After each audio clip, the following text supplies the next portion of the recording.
Bonjour à tous et à toutes. Je me présente, Louise Fournier. Alors, je suis professeure titulaire ici à l'Université de Montréal à l'École de santé publique. Je suis aussi directrice du réseau Calaxia.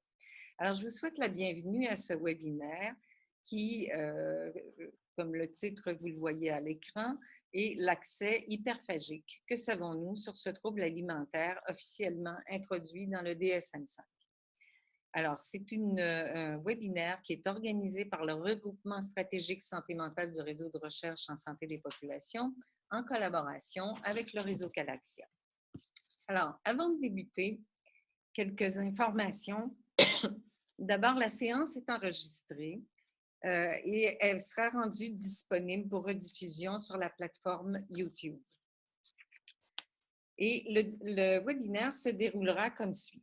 Notre conférencière, Catherine Bégin, est professeure titulaire à l'École de psychologie de l'Université Laval, chercheur au Centre de recherche de l'Institut universitaire en cardiologie et pneumologie de Québec, ainsi qu'au Centre de recherche interdisciplinaire sur les problèmes conjugaux et les agressions sexuelles. Elle dirige depuis près d'une quinzaine d'années une clinique universitaire spécialisée dans l'évaluation et le traitement des problèmes reliés au poids et à l'image corporelle. Ses intérêts de recherche portent sur l'identification des facteurs prédisposants aux troubles alimentaires et à l'obésité, ainsi que sur l'efficacité des programmes de traitement offerts. Suite à sa présentation, nous aurons une période de questions et d'échanges avec l'audience. Je vous invite à écrire dès maintenant et tout au long du webinaire vos questions pour notre conférencière dans la section questions et réponses. Vous voyez dans le bas Q et R, situé au bas de votre écran. Si nous vous suggérons d'écrire vos réponses à tout le monde, il suffit de sélectionner l'onglet approprié car c'est plus convivial et ça permet à tous les participants de visualiser les questions. Pour toute autre question, vous pouvez les écrire dans le module Converser, qui est dans le bas aussi, et ma collègue Denise se fera un plaisir de vous répondre. Je vous invite également à inscrire dans le module Converser le nombre de participants dans votre salle si vous êtes plus d'une personne.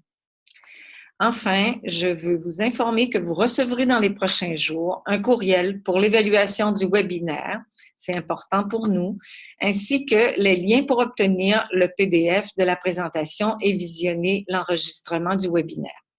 Alors, sans plus tarder, je cède la parole à notre conférencière.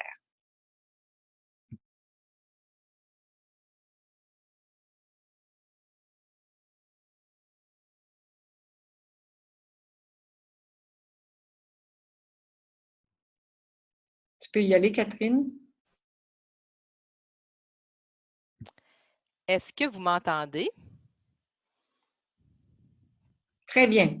Parfait. Alors, on démarre. Je vais juste aller rechercher. Ça s'en vient, mon affaire. Un peu. J'espère que les gens sont patients parce que là,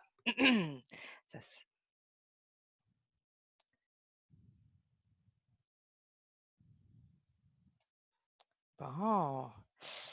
J'ai ma présentation. J'essaie juste de partager l'écran. Ça ne sera pas tellement long.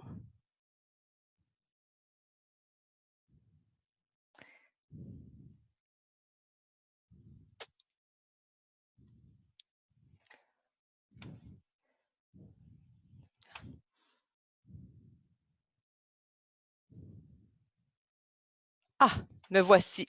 Ah, c'est super. Donc, oui.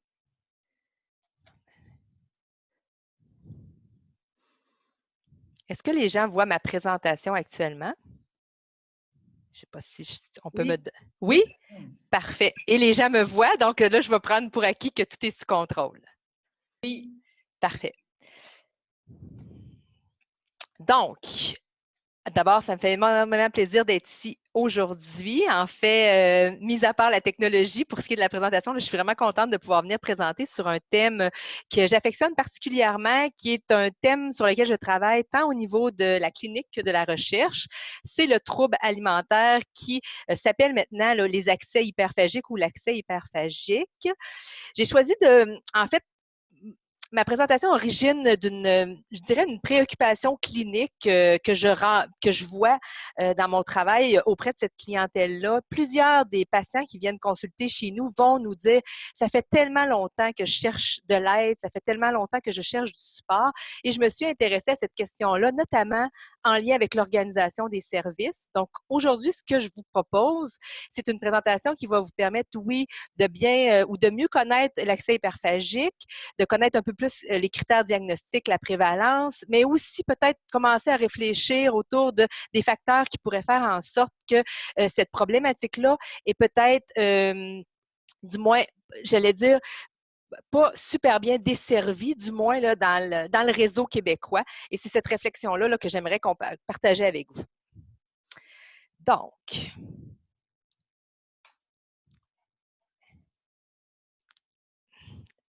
comme je ne vois pas ma présentation, je ne sais pas si vous voyez si on a changé de... Juste me dire si ça change les acétates, là, parce que moi, je le vois pas.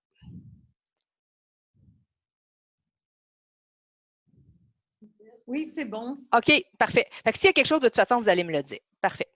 Alors, c'est sûr qu'on parle d'un diagnostic qui est nouvellement introduit dans le DSM-5 de façon officielle, mais il faut bien comprendre que c'est pas d'hier qu'on parle de ce problème-là qu'on qualifie autour de la compulsion alimentaire.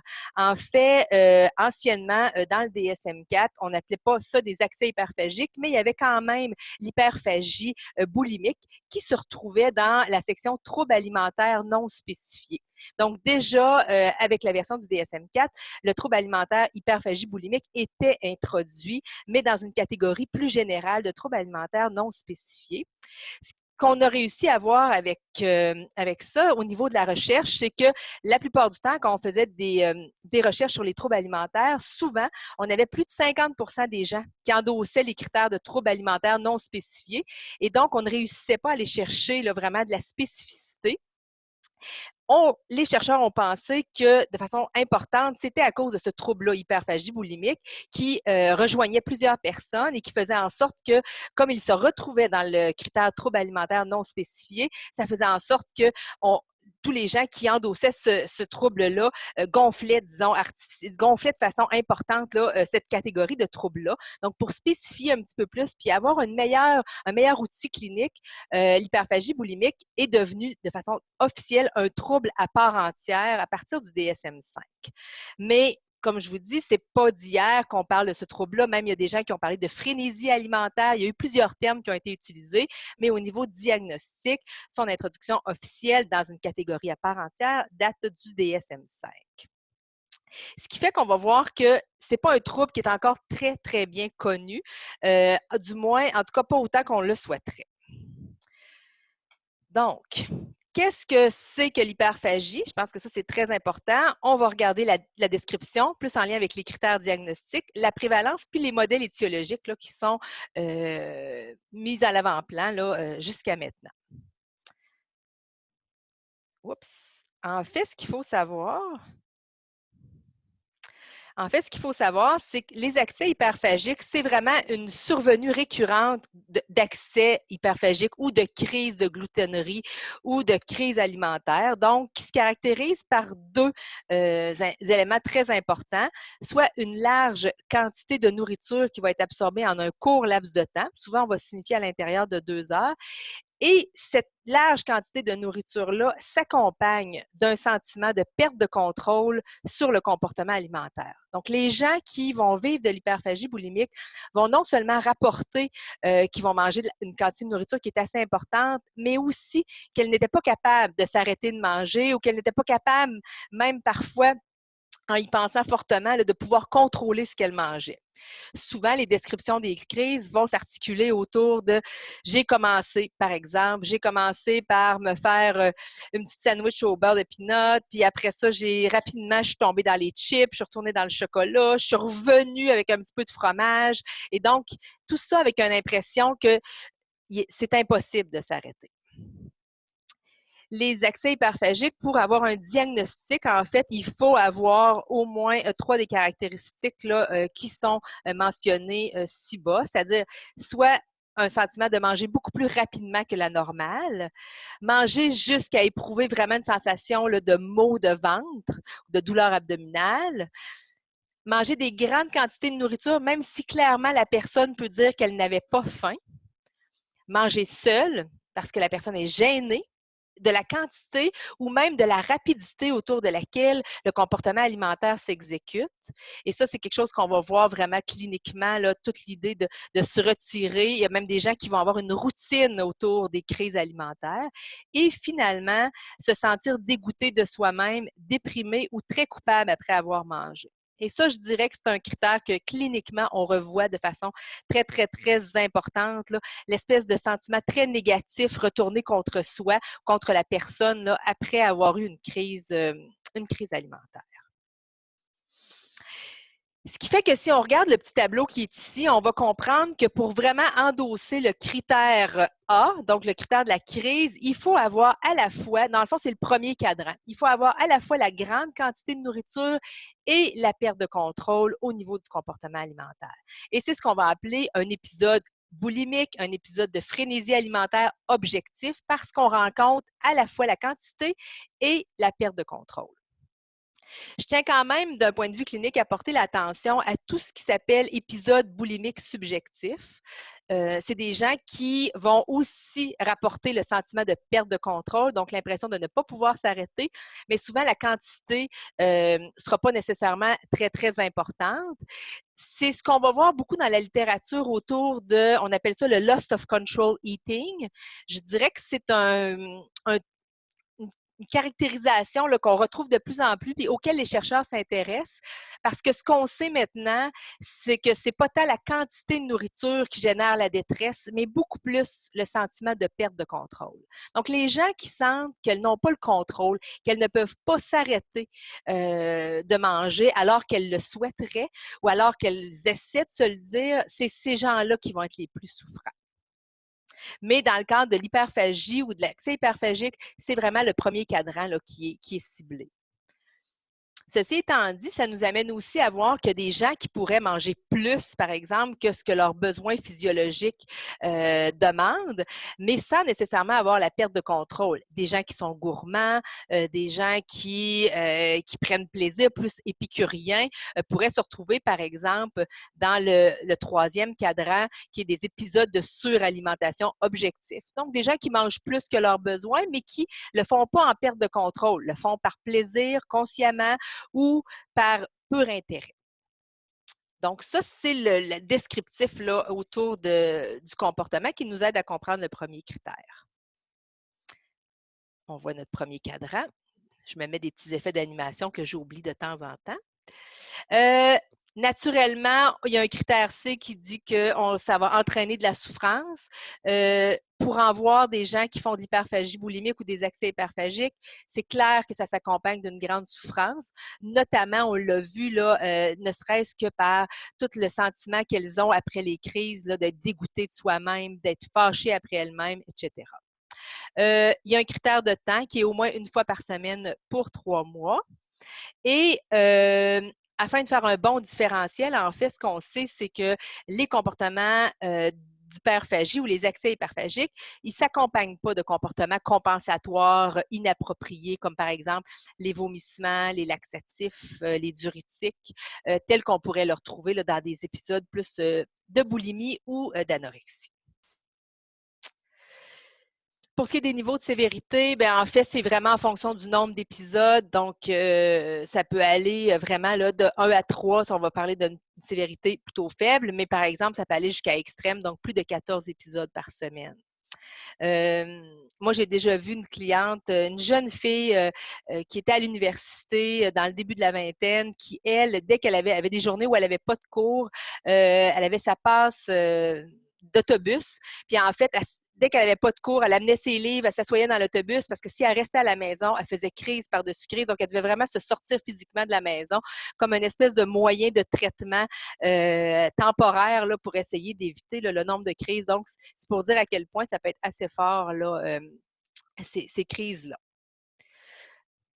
peut-être juste rapidement, hein. En fait, il y a vraiment un lien entre l'hyperphagie ou les accès hyperphagiques et la boulimie. C'est vraiment autour de la crise. Donc, ils ont vraiment le même genre de crise de boulimie ou de gloutonnerie. Donc, quantité importante de nourriture avec sentiment de perte de contrôle. Dans les deux troubles, il y a vraiment une souffrance. Par contre, ce qui les distingue, c'est qu'au niveau de la boulimie, il y a des présences de comportements compensatoires. Donc, qui, eux, vont venir aider à prévenir la prise de poids, comme je l'ai dit tantôt, laxatif, diurétique, jeûne, exercice excessif. Et au niveau de la boulimie, c'est beaucoup centré autour de l'estime de soi qui serait reliée directement avec le poids et les formes corporelles, ce qui n'est pas un critère au niveau des accès hyperphagiques. En fait, chez l'hyperphagie boulimique, on a les critères qu'on a nommés tout à l'heure qui, eux, ne font pas partie. Donc, c'est vraiment le distinctif. Ce qu'ils ont en commun, c'est vraiment la crise. Ce qui les distingue, c'est que d'un côté, il y a des comportements compensatoires, de l'autre côté, il n'y en a pas. D'où l'idée des maux de ventre, sentiment d'être plein, etc., qu'on va retrouver beaucoup plus chez les accès hyperphagiques. Au niveau de la prévalence, c'est le trouble alimentaire qui est le plus prévalent. En fait, c'est environ 3 pour ce qui est de la prévalence à vie, avec 3,5 chez les femmes et 2 chez les hommes. Donc, non seulement c'est le trouble alimentaire le plus prévalent, mais il se distingue aussi des autres troubles parce que ce trouble-là a une prévalence pas quasi équivalente, mais quand même, les hommes sont bien représentés, ce qui est vraiment pas le cas là, quand on travaille au niveau de l'anorexie ou de la boulimie, où on va parler plutôt d'un ratio homme-femme de 1/10. Donc, vraiment, ici, les hommes sont plus représentés. L'âge moyen, début d'âge d'adulte, autour là, de 18-20 ans. Oups. Donc, plus prévalent que l'anorexie, la boulimie. Puis la chronicité aussi va être plus importante, donc la durée va être plus importante là, au niveau de l'hyperphagie. Bon, tout à l'heure, je vous parlais, et je pense que ça, c'est vraiment la notion qui est très importante, en fait, de justement ce qui caractérise ou ce qui distingue l'hyperphagie de la boulimie. Je disais tout à l'heure que dans la boulimie, il y a des méthodes compensatoires qui visent à prévenir le gain de poids. Au niveau de les accès hyperphagiques, il n'y a pas ces comportements compensatoires-là, ce qui fait que les gens se retrouvent bien souvent, le trouble s'accompagne bien souvent d'une prise de poids. En fait, ce qu'on sait, c'est que chez les gens, quand on regarde une clientèle générale, on a dit qu'il y a 3 au niveau de la prévalence, mais quand on regarde une clientèle de gens qui souffrent d'obésité, il y a 50 des gens qui vont présenter là, la double problématique, donc obésité et hyperphagie. Donc, on vient vraiment, là, quand on ajoute l'IMC, l'indice de masse corporelle, on vient vraiment voir là, que c'est ici que se retrouve en majorité notre clientèle. Et la double problématique m'apparaît être un des facteurs qui fait en sorte que c'est de plus en plus difficile ou c'est difficile justement de trouver la bonne trajectoire de soins pour ces gens-là. Et ça, je vais en parler un petit peu plus dans les prochaines minutes. En fait, ce qu'on sait, c'est qu'avec cette double problématique-là, naturellement, on va retrouver des comorbidités qu'on associe beaucoup à l'obésité chez les gens qui souffrent d'hyperphagie ou d'accès hyperphagique. Notamment, ces gens-là sont beaucoup plus à risque de diabète, d'hypertension, de dyslipidémie et du syndrome métabolique parce que, justement, elles ont deux conditions qui se juxtaposent, le trouble alimentaire et l'obésité. Donc, d'un point de vue physique, on augmente de façon signifiante les comorbidités qui peuvent être associées au trouble.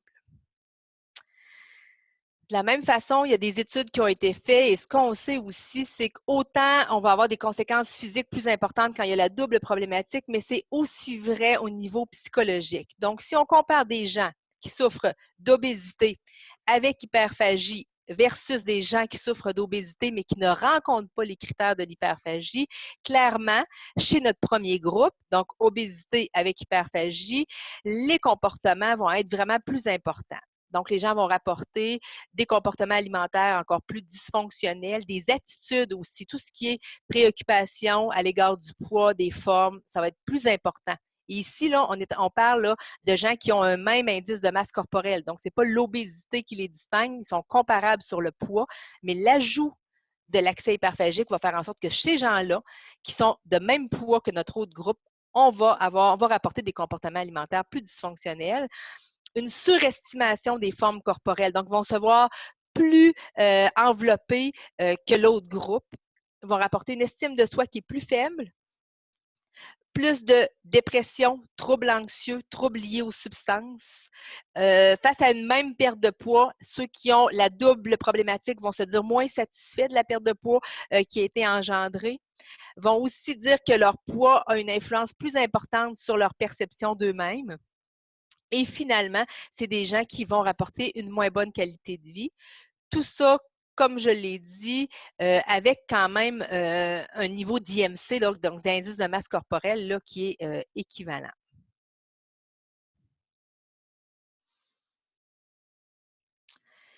Jusqu'à maintenant, pour essayer de comprendre, dans le fond, les troubles alimentaires en général, mais aussi l'hyperphagie, on est reparti de modèles étiologiques qui étaient vraiment les modèles étiologiques, je dirais, à la base des troubles alimentaires.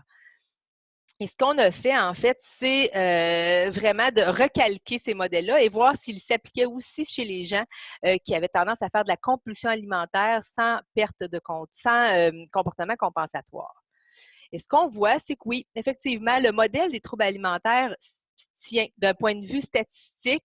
On va voir que le modèle tient bien. Donc, autant chez les gens qui font, par exemple, de la boulimie que chez les gens qui font des accès hyperphagiques, on peut dire que chez ces gens-là, il y a une tendance, dans le fond, à prendre les pressions sociales extérieures, et Dieu sait qu'elles sont très importantes. Donc là, ici, on fait référence à tous les idéaux de minceur, mais aussi toute la pression autour de manger sainement, manger, par exemple, bio, etc. Donc, toutes ces pressions sociales-là, ils sont internalisées à l'intérieur de la personne. Donc, la personne en fait sienne au niveau de ces pressions-là. Donc, ça devient ses propres pressions.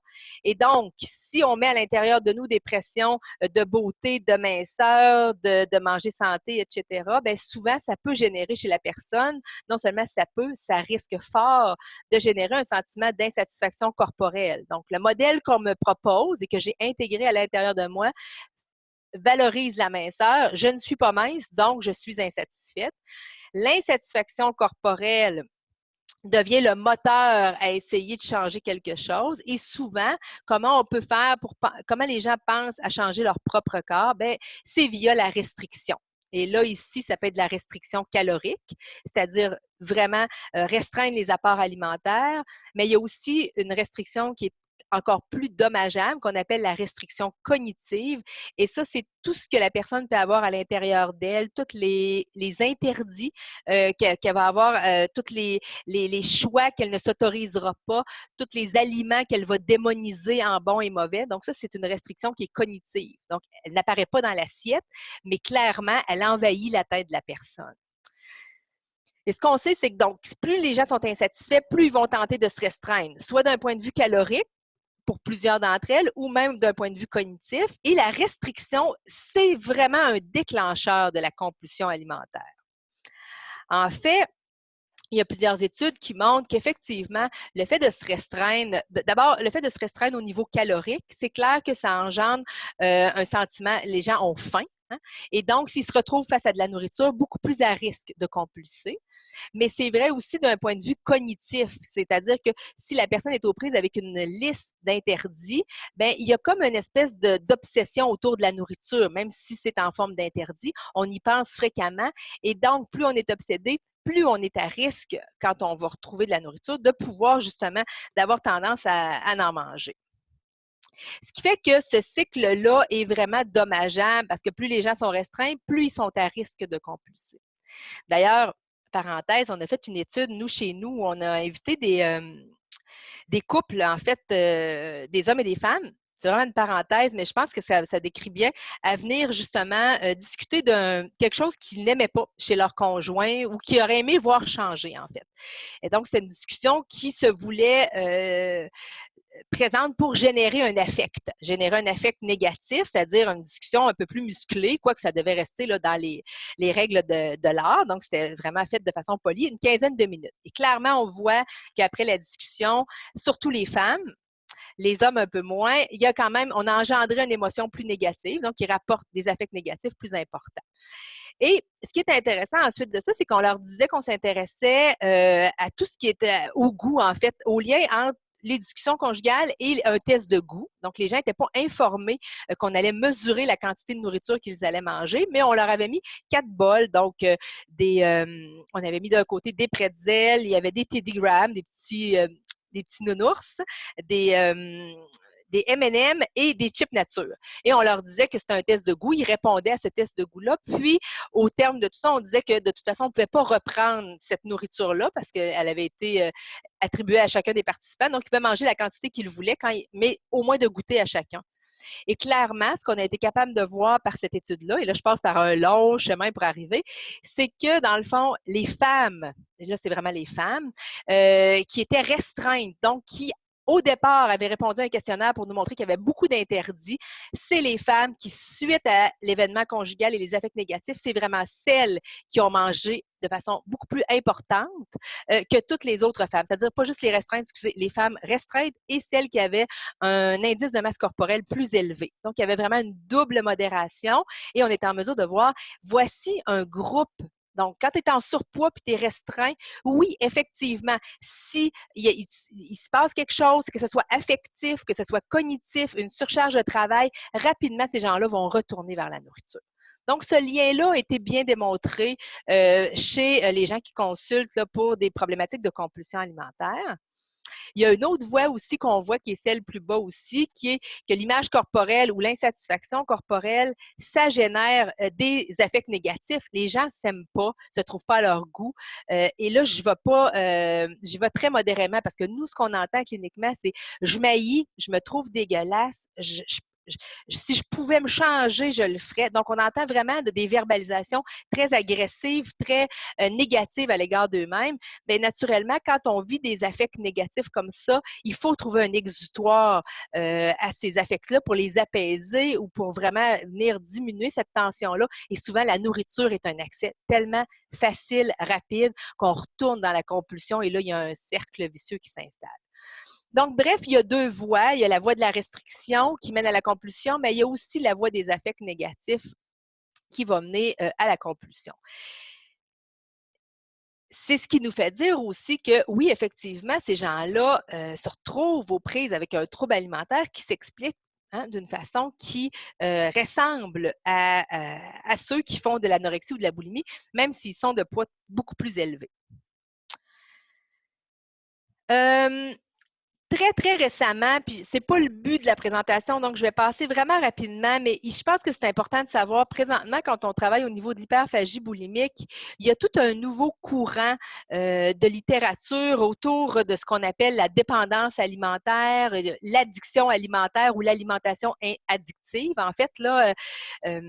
Et ce courant-là de la littérature est vraiment très, je dirais, j'allais dire agressif, en fait, où il y a les nouveaux papiers ou les nouveaux manuscrits sortent en vitesse grand V. Donc, où on s'est intéressé vraiment à l'idée qu'il y a des gens qui rapportent qu'ils ne sont pas capables de résister à la nourriture. Donc, d'où l'idée un peu du manque de contrôle, c'est que la nourriture est comme un agent, c'est comme un agent très puissant qui les attire. Et c'est vrai particulièrement chez certains groupes ciblés, notamment ceux qui font des accès hyperphagiques, où on va retrouver jusqu'à maintenant, quand on mesure la dépendance alimentaire et les accès hyperphagiques, un taux commun là, de 41 à 57 %. Donc, 41 à 57 % des gens qui vont dire faire de la dépendance alimentaire, qui se retrouvent aussi avec un diagnostic d'accès hyperphagique. Ce qui fait que le modèle de la dépendance à une substance, puis comme je dis, c'est pas le but de la présentation, mais je veux quand même que vous le savez, qu'on en parle un peu parce que je trouve que c'est très important. Les modèles de dépendance à une substance sont aussi, je dirais, mis à compétition avec les modèles plus de troubles alimentaires pour essayer de comprendre cette problématique-là, où on va le voir plus comme l'hyperphagie dans un contexte de dépendance, beaucoup plus comme des gens qui sont hypersensibles à toute forme de stimuli. Et quand je parle de stimuli, ça peut être des stimuli extérieurs. Donc, je prends un exemple, le McDo, les stimuli, le fast-food, mais aussi intérieurs, tous les gens qui vivent là, des affects qui sont plus sensibles, donc qui vont vivre toutes sortes de stimuli à l'intérieur d'eux-mêmes. Ces gens-là auraient une forte attirance vers une attention plus accrue vers des indices qui seraient liées à leurs états. Donc, effectivement, une attention plus accrue vers tout ce qui est, par exemple, fast-food dans certains cas, ce qui va amener un désir intense et une recherche de la substance via des mécanismes là, qui sont de plus en plus nommés comme l'impulsivité, la sensibilité à la récompense. Et là, ça amène, la recherche de la substance amène une consommation répétée qui amène une hypersensibilité. Donc, ça, c'est les modèles de la dépendance. Ils sont intéressants, à mon avis, pour une raison bien importante, c'est que, en fait, ils nous amènent justement à voir des mécanismes qui sont peut-être moins présents jusqu'à maintenant là, dans la littérature sur les troubles alimentaires. Donc, tout ce qui est impulsivité, sensible à la récompense. Quand les gens nous disent là, clairement, cliniquement, là, moi, là, je ne suis pas capable de résister, là, c'est plus fort que moi, là, j'ai l'impression qu'il y a quelque chose là, autour de ça qui fait que je suis happée par cette nourriture-là, ben il faut savoir que ce modèle-là est là. Et de plus en plus, je disais, il y a une compétition, je dirais qu'effectivement, mais même on cherche à intégrer la littérature sur la dépendance alimentaire à la littérature troubles alimentaires pour essayer de faire un modèle un petit peu plus intégré de ces problématiques-là. Donc, c'est vrai que quand on parle d'hyperphagie boulimique, comparativement, par exemple, à quand on s'intéresse à l'anorexie, on va se retrouver d'un point de vue de la recherche avec de la littérature dans 3 domaines quand même assez différents puis qui sont traités encore jusqu'à maintenant de façon assez circonscrite. C'est tout le domaine de l'obésité, hein? Donc l'hyperphagie comme un trouble plus au niveau du comportement alimentaire, mais vraiment en lien avec la prise de poids. L'hyperphagie comme un trouble alimentaire, puis aussi là, de plus en plus l'hyperphagie comme plutôt un trouble lié à l'usage d'une substance. Alors, c'est difficile des fois de s'y retrouver et même cliniquement de savoir quels sont les bons outils qu'on devrait utiliser pour aider ces gens-là, compte tenu qu'il y a différents angles pour le voir. Ce qui fait que ça m'amène à les barrières au traitement, qui est un des aspects, dont un des aspects est justement le manque de connaissances et l'autre dont je veux absolument traiter est la question de tout ce qui est préjugés, stigma et honte autour du trouble alimentaire. Alors, ce que la littérature nous dit, en fait, clairement du côté des gens ou des patients qui souffrent d'accès hyperphagique, il y en a plusieurs qui entretiennent encore des fausses croyances, notamment le fait que le trouble alimentaire, ça ne serait pas une problématique réelle et qu'elle peut se gérer seule. Les gens qui viennent consulter chez nous, souvent, ils vont avoir fait plusieurs tentatives par eux-mêmes en se disant « Voyons, je vais toujours bien être capable de contrôler ce que je mange puis ce que je ne mange pas, ça n'a pas de bon sens. » Donc, clairement, il y a cette fausse croyance-là que ce n'est pas un trouble, c'est juste une question de volonté et de vouloir. On sait aussi qu'il y a beaucoup de manque de connaissances par rapport à l'hyperphagie boulimique. En fait, il y a la moitié des personnes qui souffrent d'hyperphagie qui n'auraient jamais recherché, en fait, un traitement pour leur trouble alimentaire. Donc, pour plusieurs personnes, elles rapportent des symptômes, mais ne sont pas très au clair avec ce dont elles souffrent. Donc, souvent, ces gens-là vont rechercher plutôt des traitements de perte de poids ou un traitement pour un autre problème de santé mentale, bien souvent la dépression, avec le sentiment qu'elles sont tellement dans le négativisme, elles sont vraiment dans l'idée de s'en vouloir, pas être à la hauteur. Fait que souvent, c'est des enjeux qui vont voir un petit peu plus liés à la dépression. Donc, ça fait partie des choses qu'ils ne connaissent pas. Et l'autre chose, c'est soit le manque de connaissances des ressources disponibles ou les difficultés à retrouver des ressources disponibles. Comme je le disais en début de webinaire, chez nous, les gens vont dire « Ça nous a pris tellement de temps à trouver quelque chose. Ah, enfin, j'ai trouvé un livre ou bon. » Mais ça prend quand même un certain temps. Donc, les gens trouvent difficile d'aller trouver les bonnes ressources. Au niveau des professionnels, en fait, il y a un peu aussi encore cette difficulté-là où on dit qu'il y a une faible connaissance des critères diagnostiques. En fait, selon une étude, le tiers des médecins ne reconnaissaient pas encore l'hyperphagie boulimique ou l'accès hyperphagique comme un trouble alimentaire en soi. Et la difficulté, en fait, à reconnaître le trouble est d'autant plus importante quand il y a la double problématique.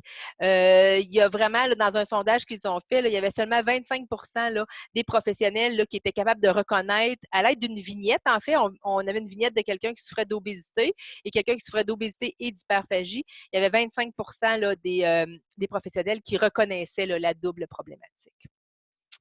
Ce qui fait que ça reste que c'est assez important. Même chose aussi, je sais qu'il y a eu un sondage qui a été fait en ligne auprès de 22 000 individus. C'est aux États-Unis, en fait. Et parmi tous ceux qui, finalement, rencontraient les critères diagnostiques, là, on va bien le dire, c'est auto-rapporté, mais ceux qui, de façon auto-rapportée, rapportaient les critères diagnostiques de l'hyperphagie, jusqu'à maintenant, il y en avait seulement 3,2% qui disaient vraiment avoir reçu un diagnostic formel d'hyperphagie. Donc, un grand pan de ceux qui endossaient les critères de l'hyperphagie, c'est sûr que ce n'est pas fait dans une entrevue, quand même, n'avaient pas reçu ce diagnostic formel-là. Ça peut nous dire que peut-être qu'eux n'avaient pas été chercher l'aide requise, mais ça peut aussi nous dire que ça se peut aussi qu'ils soient allés chercher de l'aide, mais qu'ils aient passé sous le radar là, au niveau du diagnostic.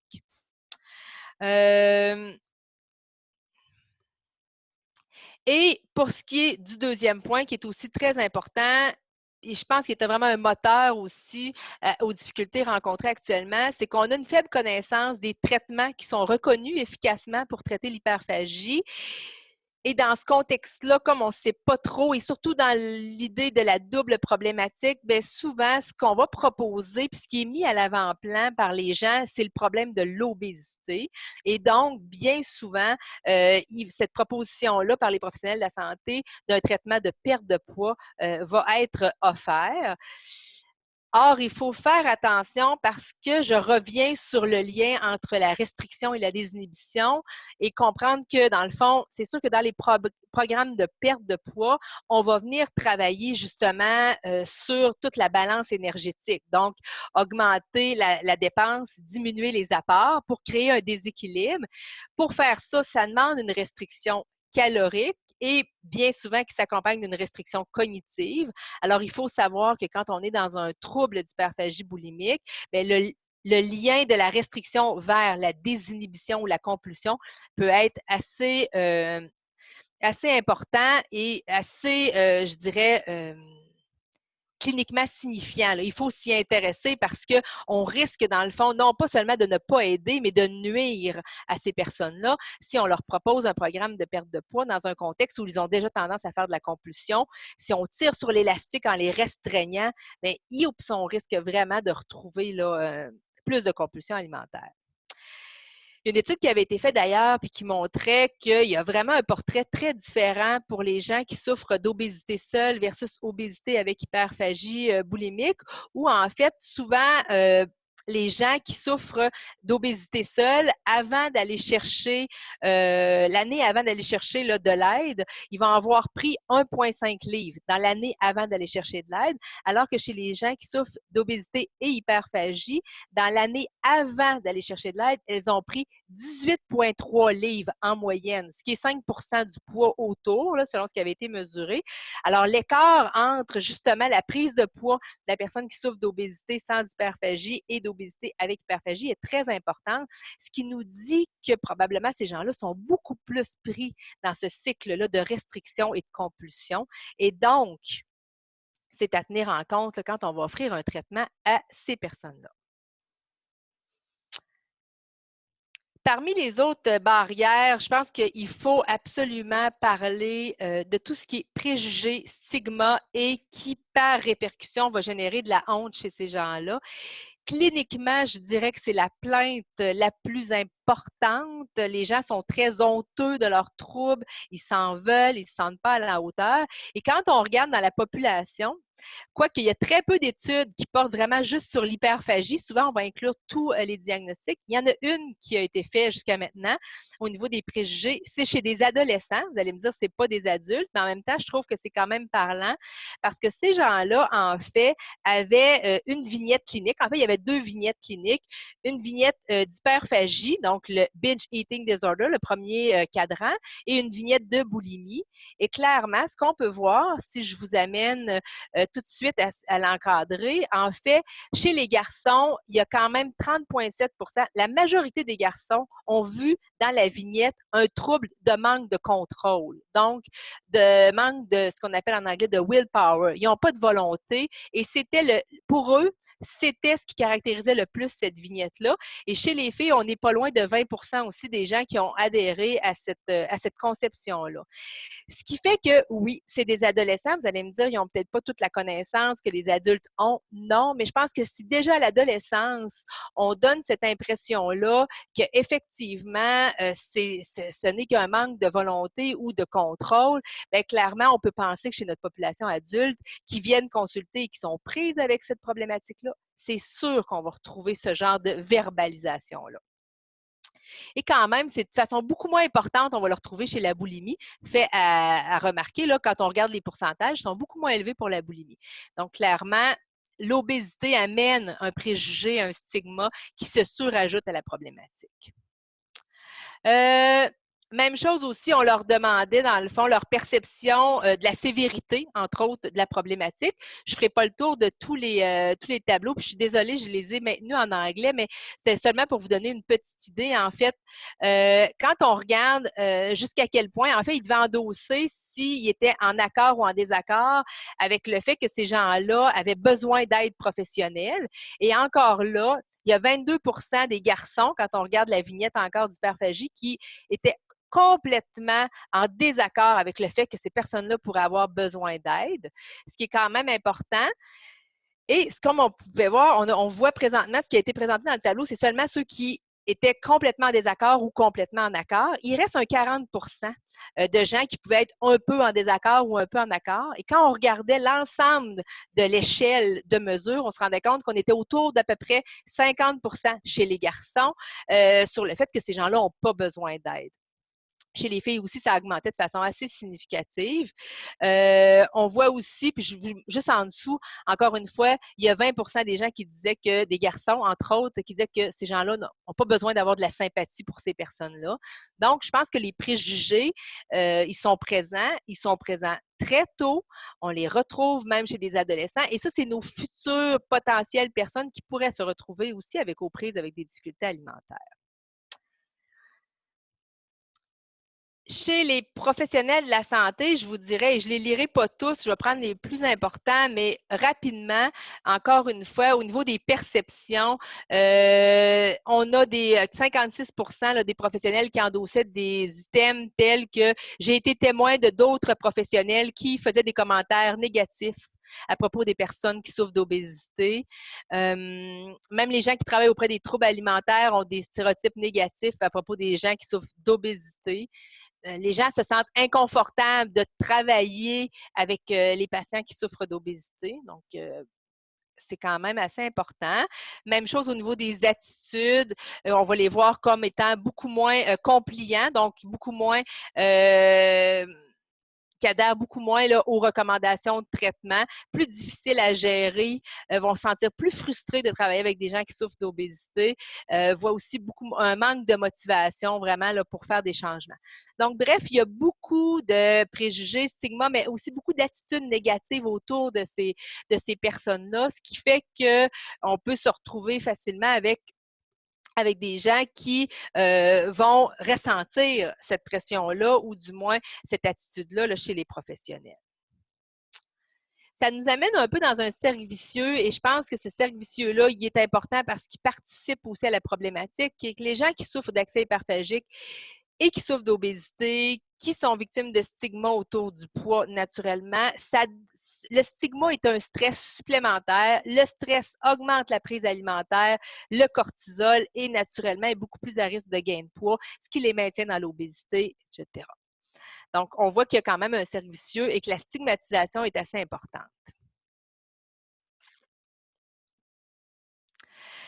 Au niveau des conséquences psychosociales, bien, vous ne serez pas surpris d'apprendre que pour plusieurs personnes, naturellement, il y a une diminution de l'estime de soi, pas seulement au fait pas seulement dû au fait qu'ils ont été stigmatisés, mais aussi au fait qu'elles-mêmes ont internalisé ces préjugés-là, donc ça en veulent énormément. Pour plusieurs personnes, il y a un évitement du système de santé, un évitement de l'activité physique. Ce qu'on va nous rapporter beaucoup, c'est du découragement puis un désinvestissement de soi.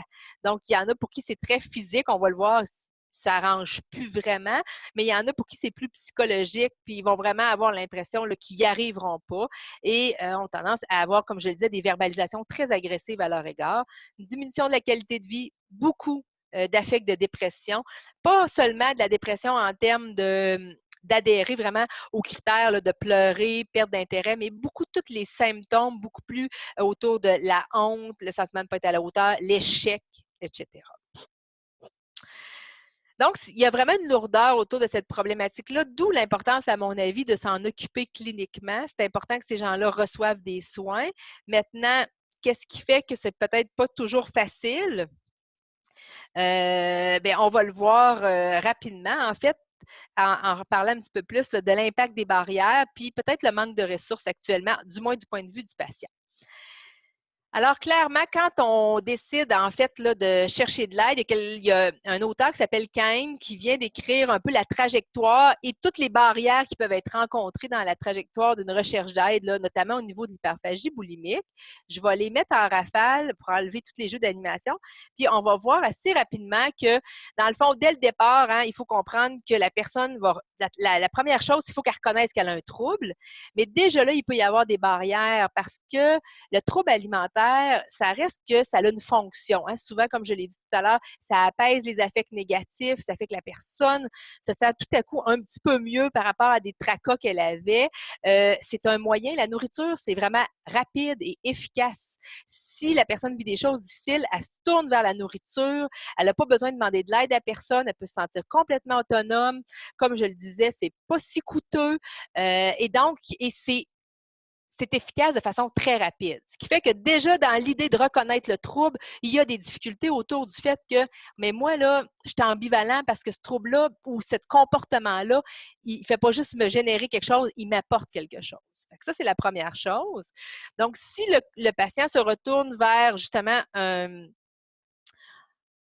un service d'aide, bien là, déjà là, il peut y avoir des barrières, notamment soit dans le choix du professionnel, est-ce qu'on va aller choisir la bonne personne, mais aussi dans le fait que est-ce que le patient a les connaissances suffisantes pour savoir qu'il ne s'agit pas seulement d'un problème de poids. Parce que s'il se présente en disant, moi, là, il faut que je perde du poids, bien, c'est sûr que c'est ce que le professionnel risque d'entendre. Et là, on l'a vu tout à l'heure, on risque de se retrouver peut-être pas dans le bon traitement. Quand il y a une discussion avec le professionnel au niveau des symptômes, ben c'est sûr que toute l'idée que, je dirais, le stigma autour de le patient est responsable de son trouble, il faut qu'il travaille pour que ça fonctionne, bien ça peut mettre une pression, peut être une barrière. Tout comme le fait qu'il y a certaines personnes professionnels qui peuvent aussi céder du point de vue du patient au fait que ces gens-là, ils veulent quelque chose de rapide. Enlevez-moi cette souffrance-là. Et souvent, ça passe par l'image corporelle et par le poids. Donc là aussi, même dans la discussion avec le professionnel, il y a certaines barrières qui peuvent venir jouer.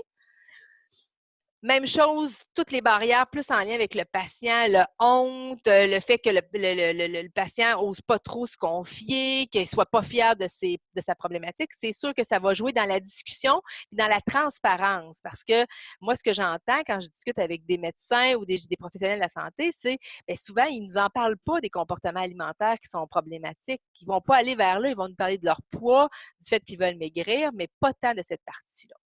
Et finalement, naturellement, dans tout ce qui est dans l'orientation de l'option de traitement, bien, c'est sûr qu'il y a aussi là tous les préjugés autour du fait que ça reste la responsabilité du patient ou que il devrait être capable de se traiter.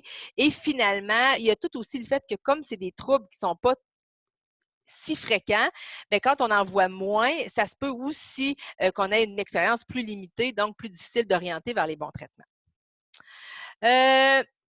ce qui est clair aussi, c'est qu'actuellement, on le sait, le ministère veut investir, hein, abattre les frontières entre les services, mieux comprendre les obstacles à l'accès.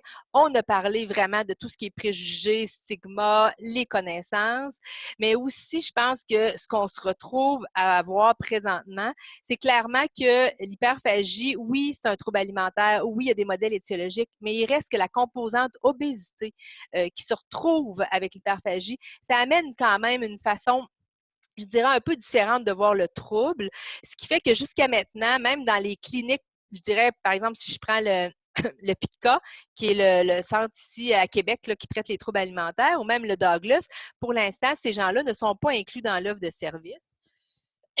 Et pour avoir moi-même travaillé au CHUL avec les troubles alimentaires, c'est vrai que c'est difficile de mettre ensemble ces gens-là dans une même offre de service. C'est pas rare. Les personnes qui souffrent d'anorexie et qui sont d'une très grande maigreur vont être très sévères à l'égard des gens qui souffrent d'obésité. Et à l'inverse, les gens qui souffrent d'obésité vont se demander vraiment qu'est-ce que ces gens-là qui ont un corps, je dirais pas très maigre, mettons, ont à se plaindre de leur physique quand eux, ils adhéraient, ils souhaiteraient tellement arriver là. Ce qui fait qu'il y a des enjeux autour du poids qui sont peut-être difficiles à traiter quand on fait une même offre de service. Et jusqu'à maintenant, l'hyperphagie tombe un peu dans un creux, je dirais, où ils ne sont pas vraiment considérés, où ils n'ont pas encore leur place, franchement, dans les programmes. Ce qui fait que même si on est connaissant, qu'on est un professionnel, qu'on les connaît, il reste que de pouvoir aussi, un coup qu'on a posé un diagnostic, offrir un service, c'est vraiment super important. Et là, quand il n'y en a pas de disponible ou quand les services sont uniquement des services coûteux, ben, ça devient aussi une barrière au traitement du point de vue du client. Rapidement, sachez que nous, on a un programme. C'est sûr que je pourrais revenir vous parler des effets de ce programme-là.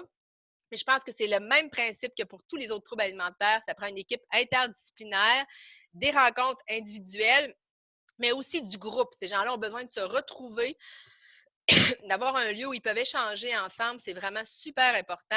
Et finalement, on a des livres. Bon, là, j'en ai mis un qui vient de quelqu'un de la clinique chez nous, mais il y en a quelques-uns là, qui ont été mis en vente et qui peuvent aider pour justement donner des ressources là, à ces gens-là.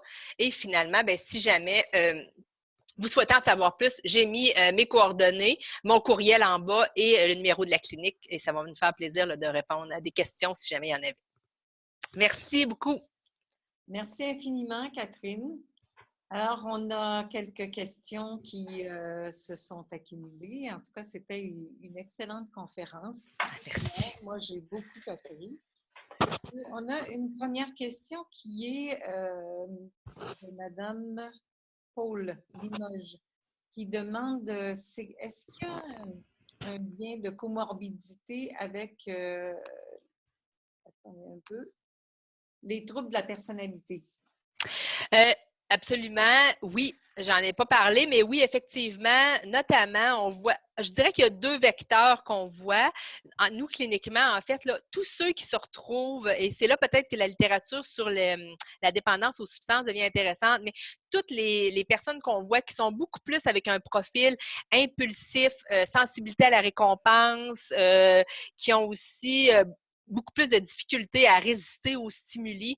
On va aussi voir chez ces gens-là beaucoup plus de difficultés au niveau de la régulation des émotions, se retrouvent vraiment plus corrélés avec, il y a une comorbidité avec tout ce qui est le trouble de personnalité limite particulièrement.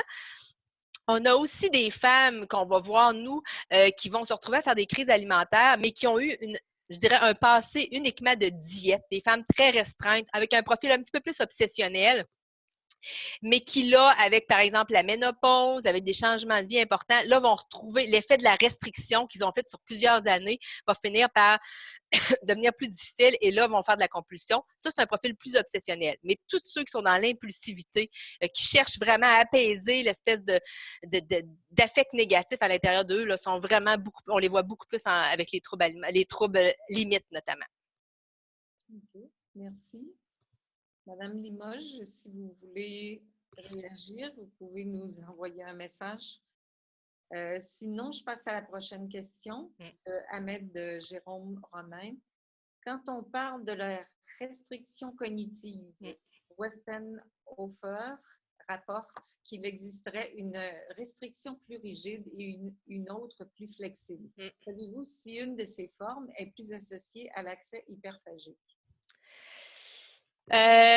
En fait, là, si je vais avec la littérature, c'est pas toujours clair. On a vraiment, je sais pas si c'est parce que les outils qu'on utilise, qui s'appellent, en fait, pour mesurer la restriction flexible et rigide, c'est le Three Factor Eating Questionnaire. Je ne sais pas si c'est avec l'outil qu'on capture moins bien ces différences-là, quoiqu'il y a vraiment deux, effectivement, sous-échelles, flexibles et rigides. D'un point de vue de la recherche, c'est pas toujours clair que c'est seulement, par exemple, on pourrait s'attendre à ce que ce soit seulement la restriction très rigide qui ferait qu'on irait vers la compulsion. On peut retrouver ce lien-là parfois avec la restriction flexible.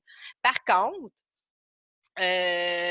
d'un point de vue clinique, je dirais qu'une restriction qui est flexible, c'est moins dommageable qu'une restriction qui est rigide. Et plus il y a de flexibilité autour de la restriction, mais plus moins on est à risque peut-être d'avoir une compulsion, là, clairement. En tout cas, d'un point de vue clinique, je serais assez sûre de ça. Merci. On a une autre question ici de Arnaud Duhoux qui vous demande quels sont les besoins en recherche, en intervention ou en organisation des services? Et ça, c'est une grande, grande question. En fait, en intervention, je pense que là, moi, ce que j'aimerais, en tout cas, du moins, c'est d'avoir un modèle, comme je le disais un petit peu tout à l'heure. Là, on a regardé le modèle, trouble alimentaire avec l'insatisfaction corporelle qui est au cœur. Moi, je serais vraiment intéressée à avoir une intervention qui est plus spécifique selon les profils. Donc, comme je le disais, il y a vraiment des gens qui s'apparentent vraiment aux troubles alimentaires qu'on voit de façon générale avec beaucoup d'insatisfaction corporelle. Mais moi, je pense que cliniquement, on a toute une autre catégorie de gens qui font de l'hyperphagie boulimique et qui ressemblent vraiment plus aux dépendants. Donc, c'est plus tous les stimuli qui se passent à l'intérieur puis à l'extérieur qui sont difficiles à gérer. Donc, moi, j'aimerais ça qu'on puisse tester une intervention où on pourrait justement offrir, selon le profil, un modèle d'intervention un petit peu plus adapté. Ça, c'est au niveau de l'intervention. Au niveau de l'organisation des services, je pense qu'on a vraiment besoin d'avoir un meilleur, en fait, de mieux documenter, ne serait-ce qu'ici au Québec, là, toutes les barrières, quoi qu'on le fait, mais c'est souvent au niveau du trouble alimentaire en général. Fait que là, je pense qu'on aura un travail à faire au niveau de tout ce qui est barrières en lien avec l'hyperphagie. Puis on a aussi besoin de voir, de réfléchir dans les services, un peu comme je le disais, comment on va intégrer ce trouble-là, si c'est un trouble alimentaire tel qu'il est reconnu, puis j'y crois, comment on va l'intégrer à notre réseau. Parce que comme je le dis, pour l'instant, c'est souvent des gens qui vont travailler, sont plus des gens qui sont en obésité et ceux qui ont des cliniques plus en troubles alimentaires, ben le trouble est encore laissé à l'écart. Fait que je pense qu'il y a un travail au niveau de comprendre comment on va pouvoir organiser cette offre de service-là. Il y en avait une autre, me semble, question. Là. Merci. Évaluation? La question, non, vous avez bien répondu, Monsieur Liu. Moi, j'ai peut-être une autre petite question. Mais il nous reste quelques minutes. S'il y en a d'autres qui veulent poser des questions. Oh, madame. Ah, il y a quelqu'un qui a levé la main, Madame Galland. Qu'est-ce qu'on fait avec ça? Il faut que vous écriviez, Madame Galland. OK.